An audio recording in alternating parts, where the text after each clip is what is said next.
Assalamualaikum dan salam sukan untuk semua. Baik saudara, Stadium RTM kita mulakan dengan belanjawan 2025 yang dibentangkan oleh Perdana Menteri Datuk Seri Anwar Ibrahim semalam turut menyaksikan pembangunan sukan negara diperhebat demi mengharumkan nama Malaysia di persada dunia. Susulan itu peruntukan lebih 230 juta ringgit disediakan. Sukan diperhebat dan peruntukan 230 juta ringgit. Program podium latihan atlet Road to Goal, persiapan atlet menjelang Sukan Para Dunia termasuk Deaflympic Tokyo 2025. Sementara itu, 15 juta ringgit diperuntuk untuk skuad Harimau Malaya pasukan bawah 18 dan 13 tahun bagi mendapatkan jurulatih terbaik, sesi latihan dan ganjaran kepada pemain. Berita gembira juga buat penggiat e-sukan apabila kerajaan sediakan 20 juta ringgit untuk perkasa ekosistem sukan berkenaan. Peruntukan bagi memperkasa pasukan Harimau Malaya disambut baik oleh Persatuan Bola Sepak Malaysia FAM.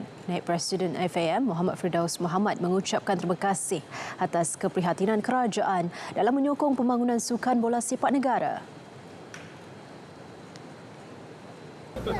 Penggiat bola sepak lebih-lebih lagi di FM menyambut baik pengumuman yang telah diumumkan oleh Perdana Menteri, dan kita ucap terima kasih atas keprihatinan Perdana Menteri dengan menyalurkan sejumlah wang yang begitu banyak semata-mata untuk memartabatkan, memperkasakan Harimau Malaya itu sendiri.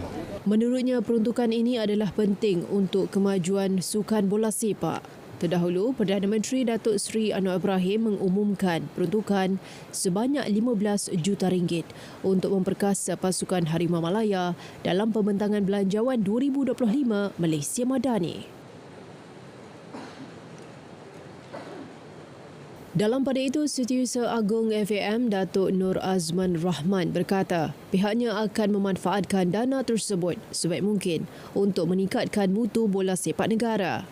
Sudah tentu FAM amat berbesar hati dengan kesungguhan dan komitmen daripada Yang Amat Berhormat Datuk Seri Anwar Ibrahim, Perdana Menteri Malaysia, dalam memberikan peruntukan 15 juta bagi Persatuan Bola Sepak Malaysia. FAM juga akan merealisasi hasrat Perdana Menteri untuk melihat prestasi skuad kebangsaan berada pada tahap yang terbaik. Persekutuan Sukan Elektronik Malaysia MESF turut menzahirkan penghargaan kepada kerajaan atas peruntukan 20 juta ringgit untuk memperkasa ekosistem e-sukan tempatan. Timbalan Presidennya, Afiq Fadli Narawi berkata, peruntukan ini penting untuk meningkatkan fasiliti dan pertumbuhan e-sukan. Ianya amat penting bagi memberi peluang kepada golongan belia khususnya untuk terlibat sama di dalam pembangunan e-sports di Malaysia, dan juga peruntukan ini membolehkan kita untuk menguatkan lagi, to strengthen our ecosystem e-sports di Malaysia, dan dalam masa yang sama kita boleh membangunkan ataupun menambah baik fasiliti e-sports ataupun studio yang ada di negeri-negeri. Dan dengan adanya satu fasiliti yang lengkap dan bersesuaian, kita secara tidak langsung boleh mengadakan lebih banyak aktiviti pertandingan. Jadi kita menyambut baik dan sememangnya langkah ini amat positif.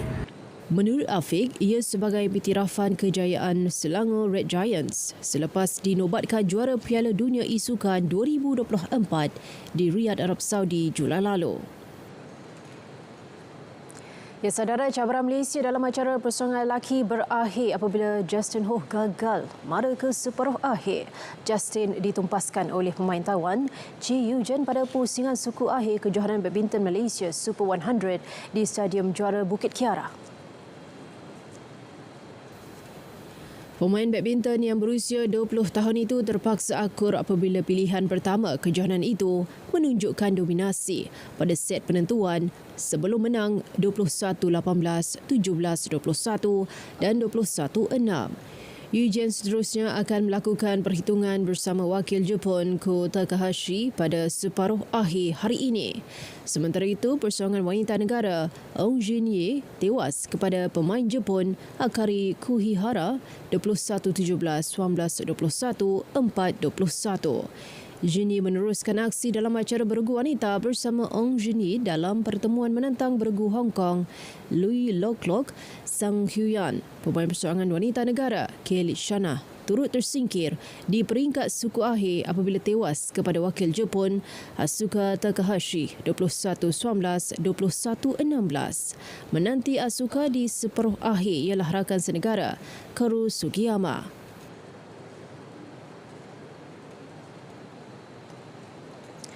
Pasukan Selangor mengekalkan kejuaraan Piala Agong setelah menewaskan Pahang 3-0 di Stadium Hang Tuah Melaka semalam. Ketua Jurulatih Selangor, Zamri Hassan berkata, kemenangan itu sebagai pembakar semangat untuk menghadapi kempen Piala Emas Raja-Raja 2024 yang akan bermula Ahad ini. Selangor diundi dalam kumpulan B bersama Terengganu, Kedah dan Negeri Sembilan. Dia punya gap tak terlalu jauh sebab Piala Emas ni dia punya game carnival, so hari-hari, so dia punya recovery tu penting. So hari ni saya harap tak ada injury yang serius untuk game untuk esok sebab 3 hari dalam grouping kita game straight. So saya harap pemain saya dapat recovery dengan cepat dan pemain yang saya tukar tu dapat menggantikan pada pemain yang first 11 dengan momentum performance yang sama. Dalam perlawanan itu, Selangor berjaya membuka jaringan seawal minit ke-8 menerusi Muhammad Faris Hafiz Azhar. Manakala gol kedua dijaringkan oleh Muhammad Danish Ashraf Muhammad Noor Azli melalui sepakan percuma pada minit ke-64. Diikuti gol ketiga oleh Iqbal Hazim Razi pada minit ke-88. Keputusan 3-0 kekal hingga tamat perlawanan. Selangor membawa pulang trofi, medal dan hadiah sebanyak RM10,000, sementara Pahang meraih RM5,000.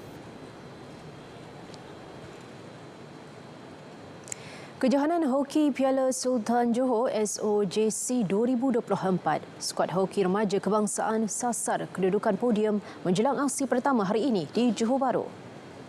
Pasukan Ganesh Shanmugan berkata, para pemain berada dalam keadaan terbaik selepas menang 2 aksi persahabatan menentang New Zealand dan Great Britain. Tim ini dari April kita lepas tu kita pilih lagi dari Malaysian Junior League, lepas tu dari Sukma, lepas tu kita dari bulan Mei kita sudah tetapkan kebanyakan pemain lah. Tapi lepas Sukma kita dah finalize 35 player, dari situ kita ambil 20 player untuk SOJC. Kesemua perlawanan SOJC 2024 akan disiarkan secara langsung di saluran RTM Sukan dan TVOK bermula 19 sehingga 26 Oktober ini. Perlawanan pertama akan menyaksikan Malaysia menentang New Zealand pada pukul 8.35 malam di Stadium Hoki Taman Daya. Pelumba negara Muhammad Shah Firdaus Shahro menamatkan saingan di tempat ke-9 acara kerina lelaki pada kejohanan berbasikal trek dunia 2024 berlangsung di Ballerup, Copenhagen, Denmark. Pelumba berusia 28 tahun terkandas di peringkat separuh akhir selepas mengakhiri perlumbaan di tempat keempat dalam sarangan satu di belakang pelumba Colombia Kevin Quintero, Kento Yamasaki Jepun, Matthews Yurik Poland sekaligus memasuki perlumbaan penentuan tempat ke-7 hingga 12. Menurut laman web UCI, hanya 3 pelumba layak terbaik dari setiap pusingan mara ke final bagi merebut pingat emas, manakala selebihnya mengharungi perlumbaan penentuan tempat ke-7 hingga 12.